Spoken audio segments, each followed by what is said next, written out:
My beloved, if you could only glimpse what heaven sees in you, oh, how differently you would walk upon this earth. You were not created for mediocrity. You were not born to live beneath your divine privilege. You were made for greatness, for glory, for a life that radiates light in a dark world. And yet so many live small, not because they lack potential, but because they have forgotten who they are. But hear me now. In 1 week, just 1 week, 5 simple yet sacred habits transformed everything in my life. I am not exaggerating. These 5 principles are not theories. They are living truths. And if you open your heart, they can unlock the same transformation for you. Let's begin. The habit of speaking life. The words you speak are not empty sounds. They are seeds. Each sentence you release carries power, either to build or to destroy, to heal or to wound, to call life or death. The universe, my dear friend, does not respond to your wishes. It responds to your words. How many times have you cursed your destiny without realizing it? I can't. I won't. I'll never. Heaven hears it all. You have been praying for breakthroughs while speaking against them. You have been watering weeds and wondering why your garden won't grow. But the moment you change your words, you change your world. Declare, I am chosen. I am strong. I am walking in divine purpose. And the very foundations of your life will begin to shift. I know because it happened to me. There was a season when I lived defeated, speaking lack, fear, and failure into my own future. I would say, I don't know if I'll make it. And life echoed back, you won't. But when revelation came that words are living forces, not mere expressions, everything changed. I began to speak faith instead of fear, blessing instead of bitterness. And within days, doors began to open, not by luck, but by law. By law. The spiritual law that says life and death are in the power of the tongue. Your words shape your reality long before your actions do. They are the architects of your destiny. So speak as heaven speaks. Call forth what does not yet exist. Say, I am favored. Say, the right people are finding me. Say, everything is working for my good. Speak it until you see it.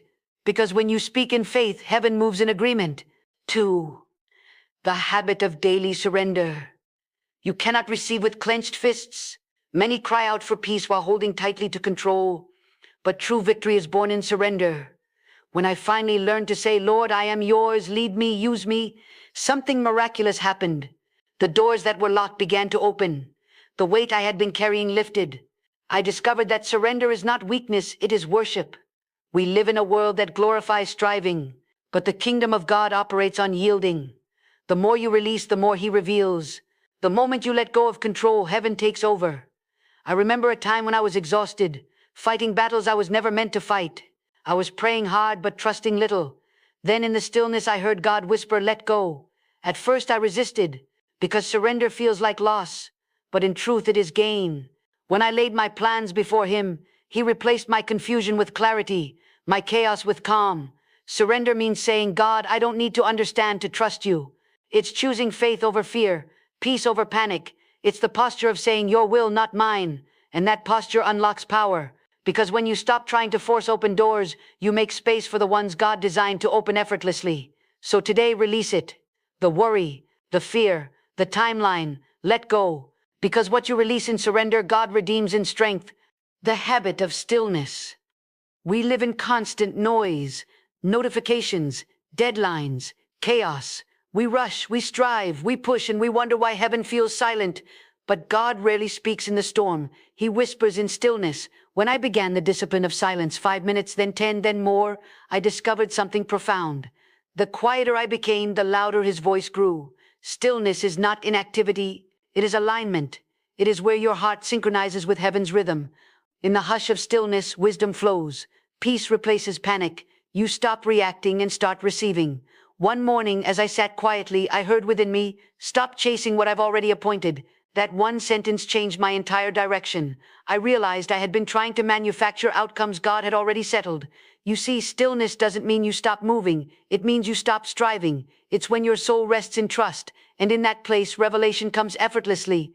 If you ever feel lost, don't seek another opinion. Seek silence, because clarity often hides in quiet. The habit of overflowing gratitude. Gratitude is not a reaction, it's a weapon. It changes the spiritual climate faster than anything else. Most people wait until blessings appear before they give thanks. But gratitude is the key that unlocks blessings. I learned this in one of the darkest seasons of my life.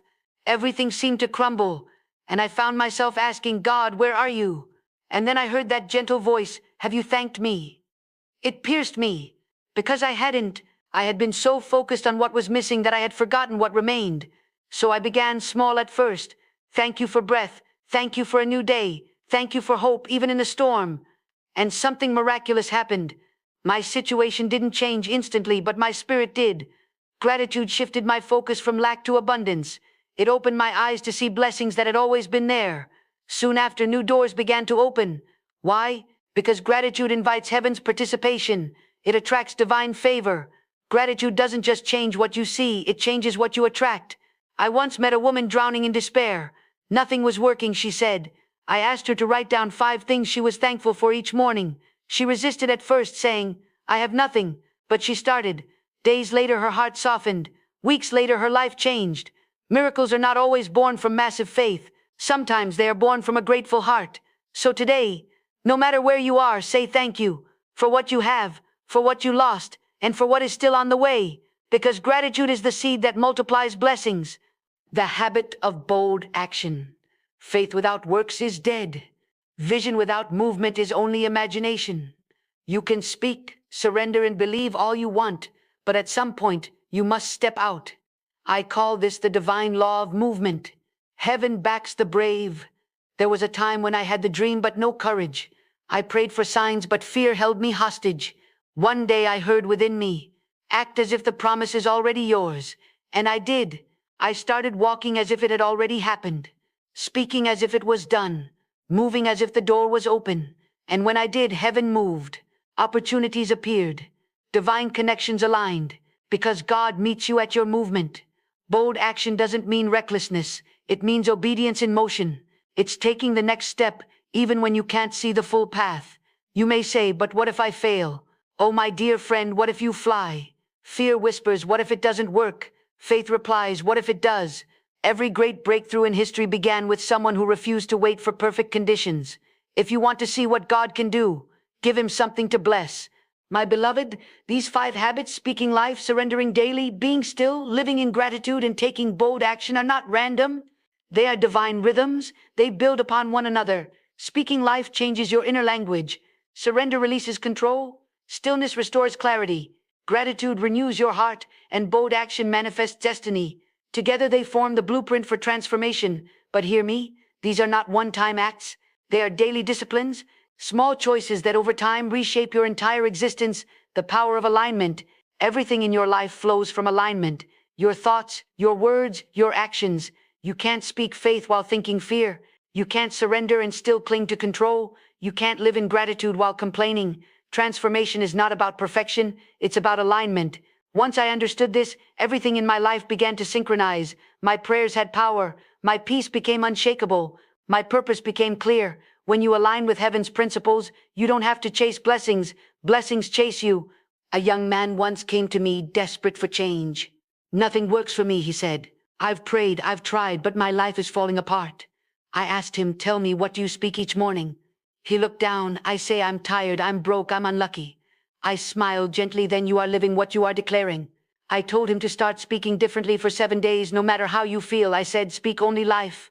A week later, he returned with tears in his eyes. "Everything changed," he said. "I got a call for a job I'd forgotten about. My mood shifted. I feel peace." I told him it wasn't the world that changed, it was your words. Your words created a new world. Discipline is the bridge between your prayers and your promise. You can have faith, but without discipline it withers. You can have vision, but without consistency it fades. I once lived in cycles of excitement and burnout.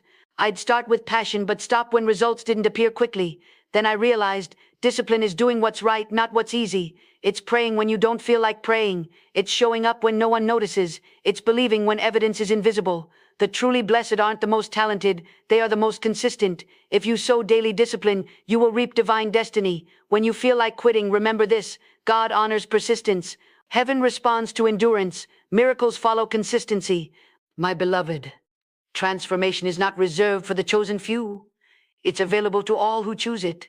You are not too late. You are not too broken. You are not forgotten. Heaven is still writing your story, so start today. Speak life, not defeat. Surrender your plans. Seek stillness. Choose gratitude. Take bold, faith-filled action. And in just 1 week, you too will feel it. peace replacing panic, purpose igniting passion, and the favor of heaven unfolding before your eyes. Because when you live by divine habits, heaven moves on your behalf. So rise, beloved. Your miracle is not waiting for another season. It's waiting for your next decision.